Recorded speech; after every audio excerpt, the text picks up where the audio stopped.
Boa noite.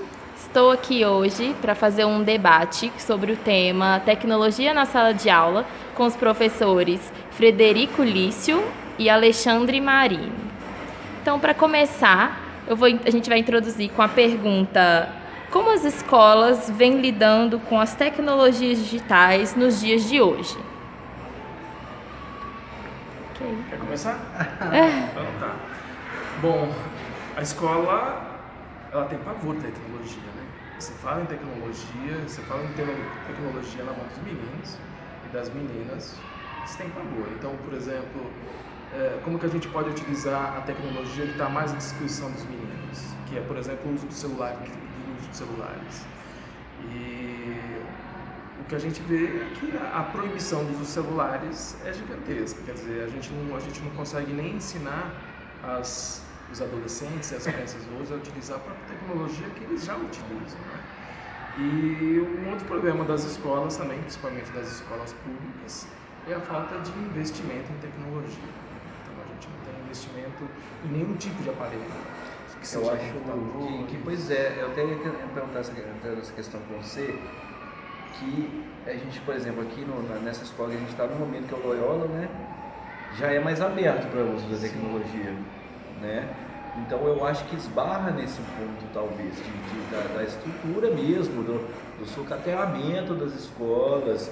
Então o ensino público tem realmente engatinha nessa questão tecnológica. É difícil você pegar, por exemplo, uma escola pública com um laboratório de informática decente, entendeu? Então, assim, eu acho que, agora, por exemplo, Loyola, que já é uma coisa mais ampla, você pega aí, você vê nos corredores aí que tem os caras o tempo inteiro fazer, como é que chama aquele código de leitura, de não sei o que, e acessar as coisas. Então, assim, eu acho que essa discrepância aí, não sei se você concorda comigo, e que a escola particular abraça mais a tecnologia por ter mais facilidade de acesso. Sim. Não é isso? É. Ok. Vocês acham que a tecnologia auxiliou, sim, de fato, a vida de todos os alunos, ainda mais com pesquisa, trabalhos, projetos que podem ser feitos em casa, mas vocês acham que elas devem estar substituindo aquele livro de pesquisa, o livro didático, as bibliotecas? Posso começar? Uhum. Então, é porque eu falei há pouco tempo na sala de aula aqui mesmo sobre isso. Facilita demais, né, o acesso no Google, e aí você está conversando com dois veteranos aqui, né? Na nossa época de escola era pesquisa em livro. Então você queria falar sobre um assunto, você ia lá na enciclopédia Barça, enciclopédia Delta, ia lá, ficava procurando qual livro você achar aquilo ali, revista, jornal. Era muito mais complicado. Hoje em dia você está ali no celular mesmo, que a gente já falou, se o cara já pega e já digita. Então facilita demais. Porém, né, eu acho que um bom e velho livro, ainda mais na minha matéria, história, né, um bom e velho livro também não pode ser completamente substituído, né? A gente tem que seguir, tem que incentivar a leitura e tudo mais. Eu acho isso extremamente complicado, porque a tecnologia ela favorece aquele copia e cola, né? Então eu acho que o grande problema está a tecnologia tá acessível, mas o retorno que a gente pede para dentro das salas de aula é exatamente o mesmo que há 20, 30 anos atrás. Ele tem que entregar um trabalho manuscrito ou um trabalho digitado. O uso da tecnologia para entregar o mesmo trabalho de 30 anos atrás gera justamente esse problema, que é o copia e cola. Um outro problema que eu vejo muito grave com relação ao uso da tecnologia para fazer exatamente esses mesmos trabalhos é que quais são as fontes que eles têm? Então, quando nós estamos falando de livros didáticos, ou que nem o Fred falou de enciclopédias, eram fontes confiáveis. Hoje, a grande dificuldade dos alunos é saber identificar qual que é a fonte que ele pode fazer uma determinada pesquisa. Então, por isso que eu acho importante a gente trazer a tecnologia para dentro das escolas, para que eles tenham familiaridade com esse processo. Olha, quais são as fontes que eu posso pesquisar, o que eu posso fazer com esse conhecimento que eu achei na internet. Eu vou simplesmente transcrever para uma outra folha, imprimir, pegar para o professor? Para que eu vou fazer esse processo, né? Então, Eu acho que a tecnologia está aí para facilitar demais a vida da gente, mas a gente não está sabendo usar, infelizmente. Toda primeira aula que eu vou dar, seja em escola, seja em cursinho, seja onde for, é sobre fonte, sempre. Minha primeira aula sempre é sobre fonte, justamente por causa disso que você falou. Porque hoje a internet globalizou tanto essa questão aí que, né, o acesso é fácil, mas é o correto, né? Então é necessário incentivar os caras a realmente procurar a fonte correta. Quando a gente fica sabendo que 90% de todos os dados que estão na internet foram produzidos nos últimos 2 anos, é um desafio para os alunos saberem aonde que eles vão procurar, né? Então, é um desafio para nós mesmos quando a gente está fazendo algum tipo de pesquisa. Até a gente cai em fake news às vezes. Ok. Então, a próxima pergunta é sobre a gamificação. Eu quero saber até que ponto vocês acham que ela pode ser aliada do professor em sala de aula e até que horas ela começa a atrapalhar ali um pouquinho. Bom, eu conheço alguns programas para serem utilizados dentro da escola que fazem esse processo de gamificação. Inclusive, isso substitui alguns programas que precisam até pequenos testes ou até provas realmente mensais ou bimestrais. Eu acho particularmente tudo que você possa utilizar para transformar o ensino de uma maneira mais agradável, legal. O problema é que a gamificação a gente vai esbarrar novamente no acesso à tecnologia, principalmente nas escolas públicas. Né? E um outro problema, mas gamificação não precisa ser só feita com tecnologia. Por exemplo, tem um projeto na escola que eu trabalho que ele utiliza jogos de tabuleiro. Né? Só que qual que é o problema de você simplesmente trazer essas novas tecnologias? Existe um currículo hoje que você tem que entregar. E o grande problema é esse engessamento curricular que nós temos ainda hoje nas escolas. Então, como que eu vou utilizar essas novas formas de aprendizagem, ao mesmo tempo que eu vou utilizar outras formas lúdicas, né, de aprendizagem como que é exigido dentro das escolas? A escola pública vai exigir de você que você tenha, no mínimo, uma prova bimestral, uma prova mensal e um trabalho entregue. Como incluir os jogos nisso daí? E a correria da grade curricular, né? Até os seus prazos de entrega. Então, tudo dificulta um pouco esse processo mesmo. Mas eu concordo com o Alexandre. Eu acho que se você puder fazer para tornar a aula mais atraente, tem que ser feito. Então, assim, mas como ser feito já é uma discussão que é mais puxada mesmo. Né? Mas só falar uma coisa, muitas vezes os alunos exigem da gente que a gente tenha uma capacidade de atrair a atenção deles, quase como se a gente fosse, né, um professor show, né? Então de repente a gente usa a gente usa algumas ferramentas para transformar numa aula mais dinâmica, e é realmente legal, né? Chama a atenção dos alunos. Mas o problema é aprender necessita de um mínimo de esforço e sofrimento também. Tá? Então, não é só gamificação, não são só jogos, não é só internet. Você precisa sentar e se debruçar, fazer os exercícios, tem que ler, tem que pesquisar, tem que sofrer um pouquinho. Tá? Ótimo, também concordo com isso.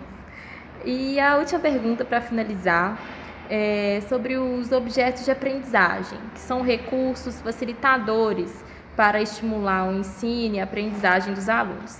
E tem como suporte a pesquisa na internet, vídeos, textos, livros, imagens, jornais e etc. Quais exemplos de objetos vocês utilizam em suas aulas e podem indicar para os futuros professores? Bom, quando a gente fala em tecnologia, a primeira coisa que o professor pensa em utilizar são aquelas tecnologias mais básicas, tipo o PowerPoint. Eu já adianto que o PowerPoint é uma coisa extremamente chata para os alunos. Se o aluno fala, vai ter PowerPoint? Ai meu Deus do céu, prefiro que você dê aula na lousa. Eu recomendo, porque eu uso muito o PowerPoint porque é uma ferramenta muito útil para mim quando você tem 50 minutos de aula, todo aquele tempo que você vai gastar utilizando a lousa, você já tem ele no PowerPoint. Então você pode aproveitar muito mais o seu tempo dentro dos 50 minutos. Lembrando que são 50 minutos com 40 alunos com parando de falar, ficar quieto, vai chamar, não sei o que, não sei o que lá. Então, essa tecnologia de PowerPoint, ela não é nenhuma tecnologia assim que os alunos vão falar, olha, ele usa esse PowerPoint, olha que aula legal. Não é. Mas se você tem o PowerPoint para utilizar, utilize. Se você tem a possibilidade de utilizar pequenos trechos de filme, utilize. Se você tem a possibilidade de utilizar música, utilize. Se você tem a possibilidade de ter acesso aos computadores dentro da sua escola, utilize. Utilize o máximo possível de tecnologia, porque isso passa a ser uma postura que vai te exigir determinadas reflexões como professor. Quais são as novas formas que eu posso utilizar para ensinar a mesma coisa que eu ensinava alguns anos atrás? Pode ser que algumas coisas não dê certo, pode ser que algumas coisas dê muito certo, você comemore, mas tenha em mente o seguinte: todo uso de tecnologia é uma luta, principalmente quando você for utilizar os recursos de escolas públicas, né? Que acho que é para onde a maioria dos professores acabam atuando. É uma luta. É o computador que não funciona, é a internet que não funciona, é o projetor que não liga, é a tomada que está com problema e que você está tudo prontinho, de repente alguém esbarra no fio do projetor, vai desligar absolutamente tudo. É transferir os alunos de uma sala para outra. É uma luta. Quando você consegue ultrapassar essas barreiras, o resultado deve ser muito positivo. Eu já sou o contrário, né? Eu sou aquele estilão mais old school, assim, tradicional. Eu vou no quadro, eu gosto muito da lousa, eu escrevo, eu tenho muito essa questão que a gente falou no início ali, que o PowerPoint é cansativo, dá sono para os meninos, mas assim, realmente é uma tecnologia que tem que ser usada. E quando eu uso, nos raros momentos que eu uso algo mais assim, de passar um filme, de PowerPoint, de alguma coisa mais nesse sentido, eu já esbarrei uns problemas que o Alexandre falou, já não consegui, o arquivo deu pau, não sei o quê. E isso e aí a gente está falando realmente do ensino público, né? Porque os problemas do ensino público são bem diferentes do ensino particular.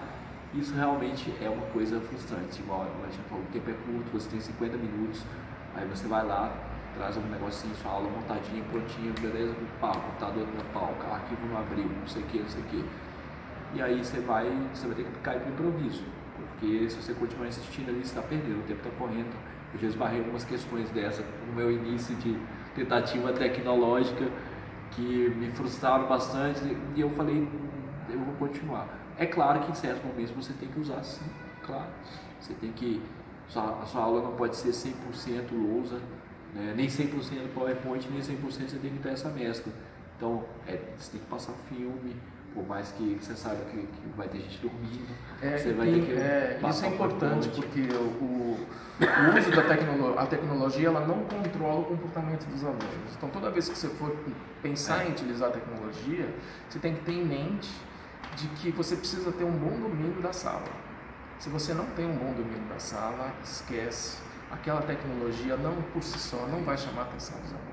Com certeza. Então, vamos usar os computadores? Vamos. Daqui a pouco você tem aluno fazendo absolutamente tudo nos computadores, menos aquilo que você quer. No Facebook. Você vai utilizar um filme ali, os alunos começam a dormir. Você vai utilizar um som, os alunos, sabe? Então, você tem domínio da sala de aula? Se você não tem domínio da sua sala de aula, o uso da tecnologia passa a ser um problema. É por isso que a gente vê muito professor que, inclusive, utiliza a tecnologia no próprio dia a dia e acaba usando os modos tradicionais, não porque ele acha melhor, mas porque é a forma que ele tem de fazer o controle dos alunos. Enquanto eu escrevo na lousa e eu obrigo os alunos a copiarem o que eu estou escrevendo na lousa, eu controlo a bagunça que eles estão fazendo. Até um pouquinho daquela questão que você falou do celular, né? Que então eles têm o acesso ali na internet na mão deles. Nós vamos liberar esse acesso ou não? É complicado porque a gente sabe que o aluno vai pegar o celular ali Mas não quer dizer que ele vai estar fazendo a pesquisa que ele está fazendo. Não, mas a gente precisa ensinar. Claro, mas aí entra exatamente esse ponto, que é o domínio, né? Então, se você vai chegar ali, fazer uma pesquisa e tal, o cara vai usar o celular dele, né? Igual a gente falou, muito mais fácil na escola particular, na pública tem várias dificuldades. Ótimo, mas você tem que ter esse domínio que a gente não fala, senão vai desandar o negócio, certo? Acho que é mais ou menos isso mesmo. Ok. Eu e meu grupo, que só queremos agradecer vocês, muito obrigado por participar, ajudar o nosso grupo e ajudar os futuros professores que estão aí por vir na nossa sala. Muito obrigada.